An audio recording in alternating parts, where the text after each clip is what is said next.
Hi అండి. ఎలా ఉన్నారు? అందరూ బాగుండాలని దేవుణ్ణి ప్రార్థిస్తున్నాను.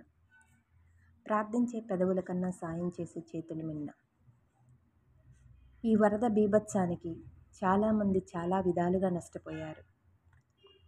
చాలామంది ఆపదలో, అవసరంలో ఉన్నవారున్నారు. దయచేసి వారిని ఆదుకుందాం.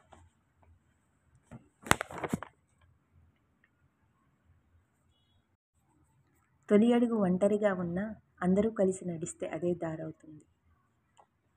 అలాగే దేవుడొచ్చి సాయం చేయడు. మనిషే మనిషికి సాయపడాలి.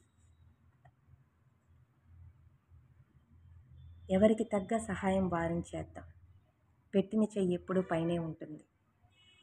మనం చేసిన సహాయం రేపు మన పిల్లలకు దారిలో వెలుగై వారికే దారి చూపించవచ్చు.